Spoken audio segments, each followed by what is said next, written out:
Your mind is the basis of everything you experience and of every contribution you make to the lives of others. Given this fact, it makes sense to train it. How we pay attention to the present moment largely determines the character of our experience and therefore the quality of our lives. Everything we do is for the purpose of altering consciousness.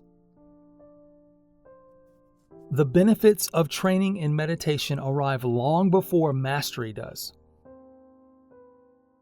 If you are perpetually angry, depressed, confused, and unloving, or your attention is elsewhere, it won't matter how successful you become or who is in your life. You won't enjoy any of it.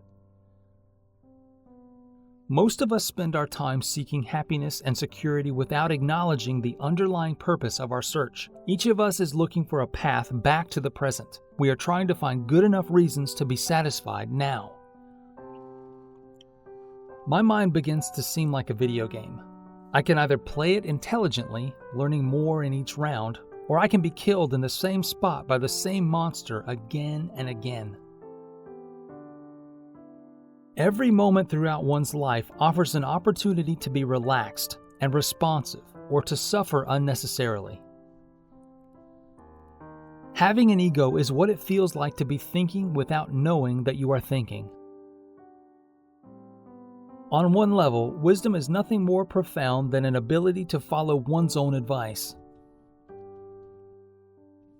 If you are thinking without knowing you are thinking, you are confused about who and what you are. If, like many people, you tend to be vaguely unhappy much of the time, it can be very helpful to manufacture a feeling of gratitude by simply contemplating all the terrible things that have not happened to you. Merely accepting that we are lazy, distracted, petty, easily provoked to anger, and inclined to waste our time in ways that we will later regret is not a path to happiness. Many people on Earth at this moment can't even imagine the freedom that you currently take for granted. We are all seeking fulfillment while living at the mercy of changing experience. Whatever we acquire in life gets dispersed. Our bodies age, our relationships fall away. Even the most intense pleasures last only a few moments.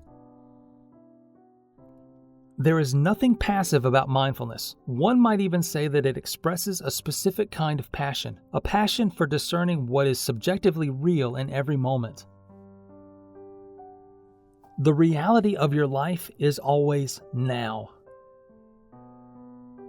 Spirituality must be distinguished from religion, because people of every faith and of none have the same sorts of spiritual experiences. Each of us is looking for a path back to the present.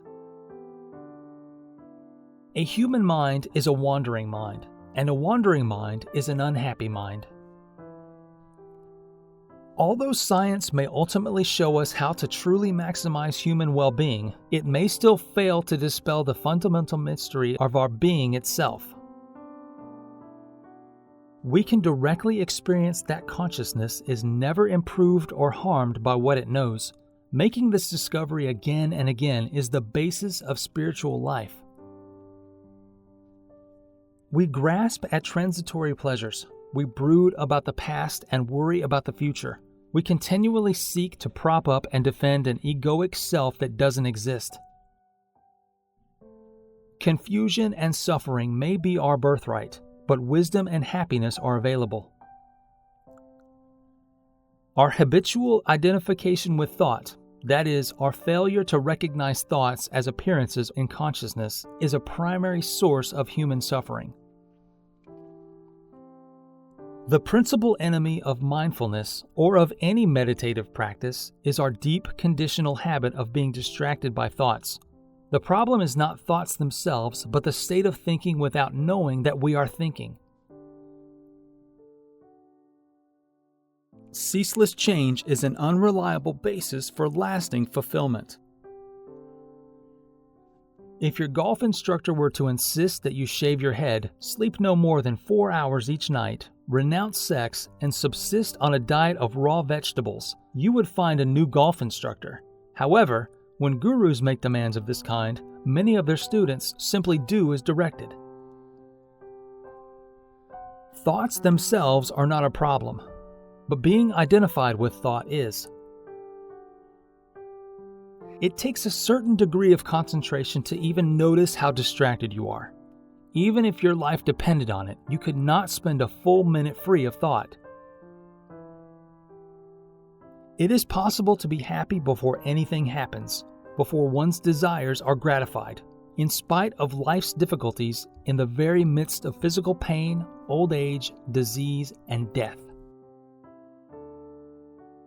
Eventually, it begins to seem as if you are repeatedly awakening from a dream to find yourself safely in bed. No matter how terrible the dream, the relief is instantaneous. The burn of lifting weights, for instance, would be excruciating if it were a symptom of terminal illness. But because it is associated with health and fitness, most people find it enjoyable.